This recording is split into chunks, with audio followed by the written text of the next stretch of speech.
اعوذ باللہ من الشیطان الرجیم بسم اللہ الرحمن الرحیم اللہم صلی علی محمد وآل محمد وعجل فرجہم واہلک عدوہم من الجن والانس من الاولین والآخرین۔ محترم ناظرین سامعین، السلام علیکم ورحمۃ اللہ وبرکاتہ۔ میں آپ کا میزبان سید علی مرتضیٰ پروگرام ظہور حجت کے ساتھ حاضر خدمت ہوں، اور میرے ساتھ تشریف رکھتے ہیں ہمیشہ کی طرح نہایت ہی محترم جناب قبلہ حجت الاسلام والمسلمین مولانا سید نجم الحسن نقوی صاحب۔ قبلہ السلام علیکم۔ علیکم السلام۔ آپ کا تشریف آوری قبلہ، شکریہ۔ جی شکریہ قبلہ، بالکل وقت ضائع کیے بغیر آپ سے پوچھنا چاہوں گا، قرآن و سنت کی روشنی میں دینی حکومت کی بحث کن زاویوں سے دیکھا جا سکتا ہے؟ اعوذ باللہ من الشیطان الرجیم، بسم اللہ الرحمن الرحیم۔ بہرحال بحث اس تناظر میں کہ اسلام دین خاتم ہے جی، اور بالآخر اسی دین کو اس دنیا پہ آخری صورت میں اسی کی حاکمیت ہوگی، اس میں تو شک نہیں۔ اللہ کا آخری دین اور ظاہر ہے کہ وہ اسی زمانے میں ہوگا کہ جب حضرت امام زمانہ علیہ الصلوۃ والسلام ظہور فرمائیں گے۔ تو بحث ہماری یہ تھی کہ کیا واقعاً دین کے پاس کوئی ایسا ایجنڈا ہے کہ دنیا کی تمام تر قوموں، تمام تر نسلوں، تمام تر تہذیبوں کو کسی ایک لیڈرشپ کے سائے تلے جمع کیا جا سکے؟ ایک سوال ہے، جی بڑی ویلڈ سی بات ہے جی جی کہ کیا دین کے پاس ایسا کوئی سلسلہ ہے؟ تو اگر اس کو ہم قرآن و سنت کے حوالے سے جیسے آپ نے فرمایا ہے، تو اس کو دو جہتوں سے اس بحث کو ہم کر سکتے ہیں کہ دینی حکومت جو ہے، ایک بحث کا جو زاویہ ہے وہ ہے علم کلام، یعنی خود یہ سوال کہ دینی حکومت کیا واقعاً مطلب ہے، ہونی چاہیے، ہوگی، قائم ہوگی، تو اس کو ہم کلامی حوالے سے بحث کر سکتے ہیں، اور علماء نے کیا بھی ہے۔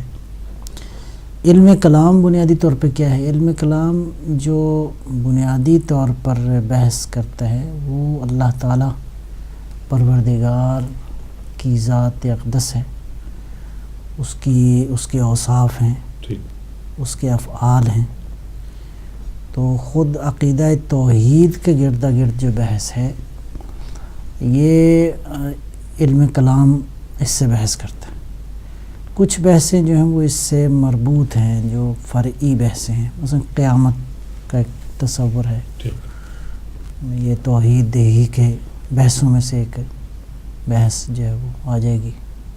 پھر انہی کلامی بحثوں میں کچھ عقائد کی بحثیں ہیں، مثلا امامت کی فرض کریں ایک بحث ہے، ٹھیک ہے جی۔ تو ان عقائد کے حوالے سے بنیادی بحث وہی توحید کی ہے، اللہ کے افعال، اس کے اوصاف پروردگار کے۔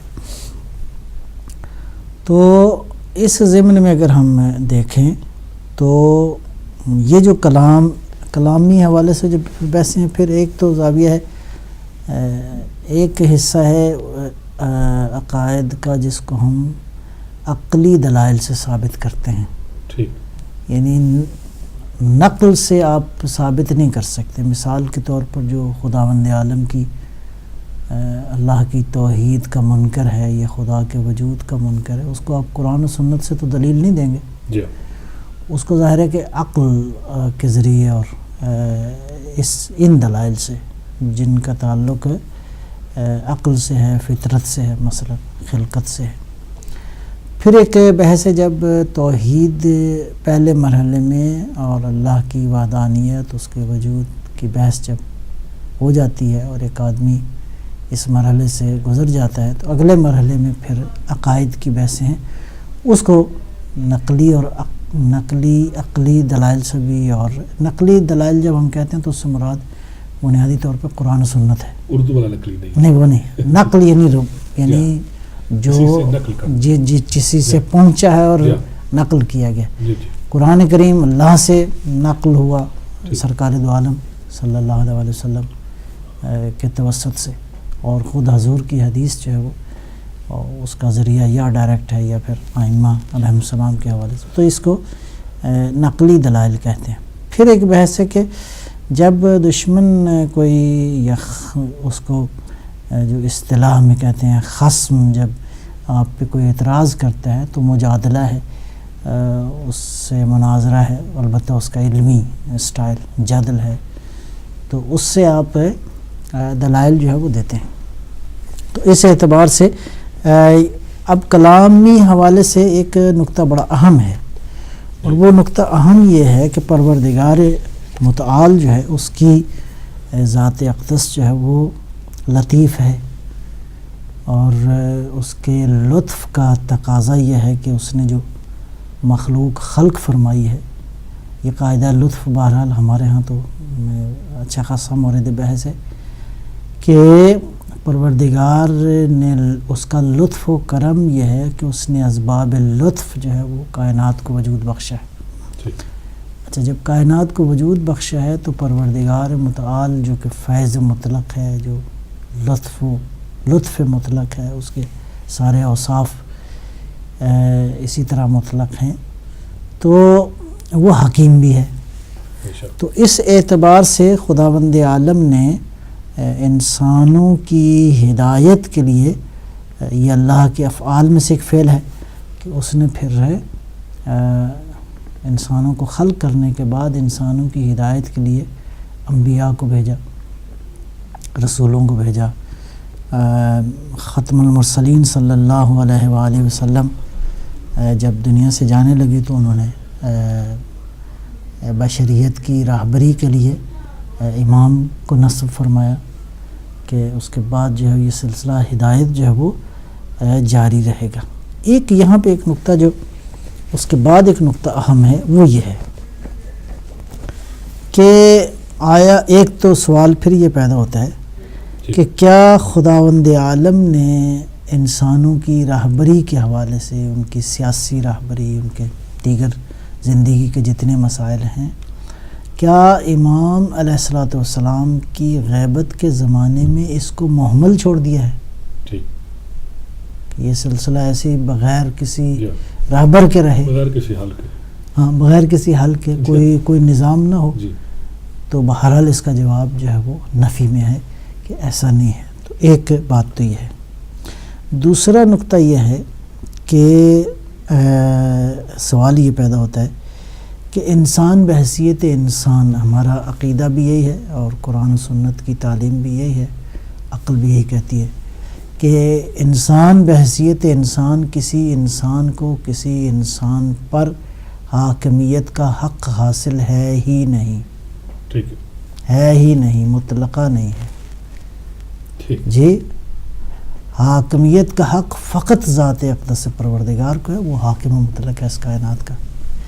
اچھا، اگلا مسئلہ یہ ہے کہ وہ یہ کہ پروردگار براہ راست عالم مادہ جتنا بھی ہے، ساری کائنات اپنی تمام تر وسعت کے ساتھ اس قابل نہیں ہے کہ خداوند عالم براہ راست ان سے وہ معاملات جو ہے وہ کرے، یعنی اس کا نور براہ راست جلوہ گر ہو۔ تو لہٰذا درمیان میں خود انسانوں کی ہدایت کے لیے بھی خود انسان اس قابل نہیں ہے کہ پروردگار ان سے براہ راست گفتگو فرمائے، تو پھر کچھ ایسے برگزیدہ انسانوں کی ضرورت ہے کہ جو معنوی طور پر اس قدر بلندی پر ہوں کہ خداوند عالم ان سے براہ راست کلام بھی کر سکتا ہو، اور ادھر وہ عالم مادہ اور عالم بشریت کے ساتھ منسلک ہوں۔ اچھا، یہ برگزیدہ انسان بھی ان کو حق حاکمیت نہیں ہے، یعنی یہ طے شدہ بات ہے کہ بحیثیت مخلوق، بحیثیت انسان، ان کو بھی حق حاکمیت نہیں ہے، لیکن اب ظاہر ہے کہ خداوند عالم نے اپنی حاکمیت کے نظام کو نافذ تو کرنا ہے۔ اب اس کے خاص نمائندے کیا کرتے ہیں؟ اللہ نے اپنی حکومت کے جو اختیارات ہیں وہ ان کو تفویض فرمائے ہیں، اور اللہ کو یہ معلوم ہے کہ یہ حاکمیت کے جذبے سے نہیں بلکہ خدا کے قانون کے نفاذ کے عنوان سے اللہ تعالیٰ نے ان کو وسیلہ قرار دیا. جی اللہ کی اطاعت میں یہ قانون خدا کو نافذ کریں گے. ٹھیک ہے جی. لہٰذا یہ بھی اب ہم دیکھتے ہیں خود ہمارے پاس جو مثالیں موجود ہیں نبی مکرم اسلام صلوات اللہ وسلامہ علیہ امیر المومنین علی ابن ابی طالب علیہ الصلوۃ والسلام سے بڑی مثال تو بہرحال ہمارے پاس نہیں ہے ان دو ہستیوں کی مثالوں کے ہوتے ہوئے. تو ہم دیکھتے ہیں کہ جب قانون کے نفاذ کا مسئلہ آتا ہے تو بے عنوان حاکم نہیں بلکہ ہمارے ہاں جو لفظ استعمال ہوتا ہے وہ ولی ہے. جی یہ سرپرست ہیں. من جانب اللہ، من جانب اللہ ولی امر ہیں یہ. ٹھیک ہے جی. تو مسئلہ وہی اولو الامر ہونے کا ہے. اصل ولایت کا مالک اللہ ہی ہے لیکن اللہ کی نمائندگی میں یہ ولایت تصرف کرتے ہیں اور انسانوں کے معاملات کو لہٰذا لے کے آگے چلیں. اب یہاں پھر ایک سوال ہو جاتا ہے کہ اس نظام حکومت کو چلانے کے لیے کہ وہ جو تصرفات کا اختیار اللہ نے دیا تھا کیا امام معصوم کے بعد وہ معاملہ ایسے محمل ہے؟ کوئی نظام نہیں ہے. ٹھیک ہے جی. تو یہ جو سوالات اب پیدا ہوتے ہیں. اب اس کے بعد فرض کریں غیبت کے زمانے میں اگر کوئی سلسلہ چلتا ہے تو یا خود معصوم کے زمانے میں اگر کوئی حکومت کا قیام ہے تو اس حکومت کی مشروعیت کا سورس کیا ہے؟ کس نے کہا ہے کہ یہ حکومت ٹھیک ہے؟ یعنی وہ جو جسٹیفیکیشن ہے خود اس حکومت کا مشروع ہونا یہ کہاں سے ہے؟ اور یہ ساری بحثیں اور یہ سوالات مشروع یعنی شریعت کے مطابق. ہاں وہی مطلب ہے مشروع ہم کہتے ہیں کہ یعنی شرع کے مطابق. شرع کے مطابق. ٹھیک ہے جی. کیا شریعت نے اس کو یہ کہاں سے مشروع کا ایک ترجمہ جو ہے وہ قانونی بھی ہو سکتا ہے. دینی نظر میں یہ واقعاً حکومت قانونی ہے کہ لوگ اس کو وہ کریں.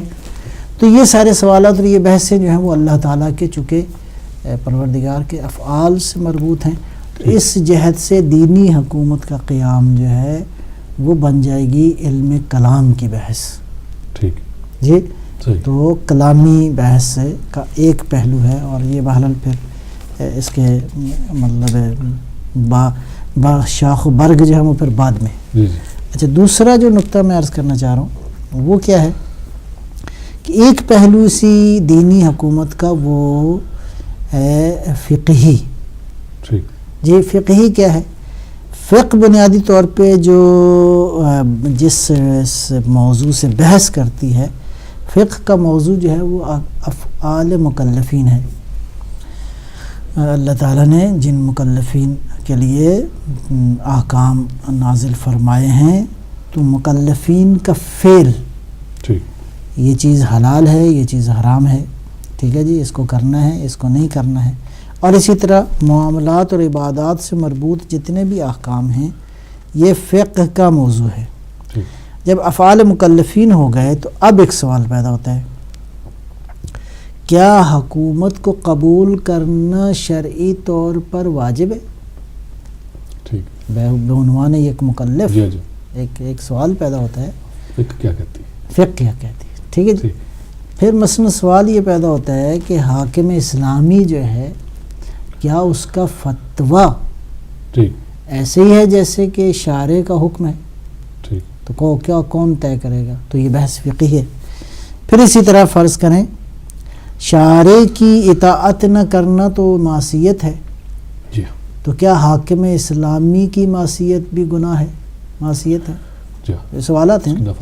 جی تو ایسے اعتبار. پھر ایک بحث ہے حاکم اسلامی جو ہے وہ اس کا دائرہ اختیار کتنا ہے؟ حاکم اسلامی کے شرائط اور اوصاف کیا ہونے چاہیے؟ تو یہ ساری بحثیں جو ہیں یہ پھر فقہ تعین کرے گی کہ یہ بحثیں ان باتوں کا جو ہے وہ جواب ہمارے پاس کیا ہے. تو لہٰذا اس اعتبار سے کہ دینی حکومت جو ہے وہ ہے وجود رکھتی ہے یا کیا ہے تو یہ بحث کلامی بھی ہے یہ بحث فقہی بھی ہے آپ کے اس سوال کی روشنی میں، لہٰذا ہم کلامی نقطہ نظر سے بھی اس کو دیکھ سکتے ہیں، دیکھنا چاہیے، اور علماء نے اس کو فقہی عنوان سے بھی بحث کیا ہے۔ تو یہ دو بنیادی طور پہ زاویے ہیں جن زاویوں سے ہمیں قرآن و سنت کی روشنی میں دینی حکومت کو دیکھنا چاہیے۔ کہ بعد دینی حکومت کی ضرورت اور اہمیت، اس پر رہنمائی فرمائی۔ ایک جو بنیادی نقطہ ہے وہ یہ ہے جس پہ حضرت امام خمینی رضوان اللہ تعالیٰ علیہ نے بھی بحث فرمائی ہے اپنے اس ولایت فقیہ کی بحث میں۔ اس میں اہم نقطہ یہ ہے کہ دین خاتم کی کچھ خصوصیات ہیں۔ ٹھیک ہے۔ دین خاتم کی خصوصیات میں سے ایک خصوصیت یہ ہے کہ یہ جو دین ہے، نمبر ایک تو یہ اس کے بعد کسی اور نئے دین نے نہیں آنا، گویا انسانیت کی فلاح بہبود اور ان کی بہتری سعادت دنیا آخرت کے لیے جو آخری میسج آ گیا ہے، جو آخری کانسٹیٹیوشن جس میں مزید کوئی تبدیلی کی گنجائش نہیں ہے، وہ اسلامی ہے۔ بے شک۔ تو دین خاتم ہونے کے اعتبار سے، اور یہ دین جب اس دین کا دعویٰ یہ ہے کہ یہ تمام تر انسانیت، تمام تر تمدنوں، تمام تر ثقافتوں، تمام تر انسانوں کے گروہوں کو کسی ایک سائے اور پرچم تلے لا سکتا ہے، اور پچھلے پروگرام میں شاید ایک بحث کی تھی، وہ یہ ہے کہ آنے والا دور جو ہے انسانوں کو اس قیادت کے لیے آمادہ کرنے کا دور ہے کہ ایسی قیادت جو بغیر کسی سرحدوں کی قید کے تمام تر بشریت کو ایک چھتری تلے جمع کرے گی، ایسی لیڈرشپ کے لیے لوگوں کو کے ذہنوں کو ہمیں آمادہ کرنا ہے۔ اچھا، دوسرا پہلو اس کا یہ ہے کہ دین کے پاس احکام کا ایک زیادہ حصہ ایسا ہے کہ جن کا تعلق انفرادی زندگی کے ساتھ نہیں ہے، اجتماعی زندگی کے ساتھ ہے، اور ایک نظم اور حکومت کے بغیر وہ ممکن نہیں ہے۔ بلکہ میں اس کو یوں کہوں، دین سے ہٹ کے کوئی بھی بہت بڑا کام کرنا ہو، ٹھیک ہے جی، مثال کے طور پر اس ملک میں 200 فیکٹریاں قائم کرنی ہیں، ٹھیک ہے جی، اس ملک میں آپ نے فرض کریں import export national international level پہ کرنی ہے، اس کے لیے حکومت کی ضرورت ہے۔ یعنی کسی بھی بڑے کام کے لیے یعنی ایک بڑی حکومت کی ایک عقلی طور پر ضرورت ہے، قطع نظر ایک یہ کہ ہم دینی طور پہ اس کو ثابت کریں۔ لہٰذا وہ دین جو انسانوں کے حقوق کی بات کرتا ہے، وہ دین جو حدود و دیات اور قصاص کے حوالے سے مطلب بہت سارے اس کے پاس ایک سسٹم پورا کے پورا موجود ہے، وہ دین جو مثال کے طور پہ بہت سارے موضوعات ایسے ہیں کہ ان سارے موضوعات کو بغیر کسی بڑی حکومت کے اور نظام کے جو ہے وہ آپ قائم نہیں کر سکتے۔ تو اس اعتبار سے ہم دیکھتے ہیں کہ دینی حکومت جو ہے وہ اہم ہو جاتی ہے، اور یہ بات تو ایسی ہے جس کو کسی عاقل نے بھی انکار نہیں کیا۔ اگر اس کو آپ وہاں سے شروع کریں نا، یونان سے لے کر، تو ابھی تک کوئی فلسفی ایسا نہیں ہے، کوئی سوشیالوجسٹ ایسا نہیں ہے، کوئی سمجھدار انسان ایسا نہیں ہے کہ جس نے اس بات کا انکار کیا ہو۔ یہ چھوٹی سی بریک کا جی اچھا ٹھیک، ناظرین ایک چھوٹی سی بریک لیتے ہیں، دیکھتے رہیے ہدایت ٹی وی۔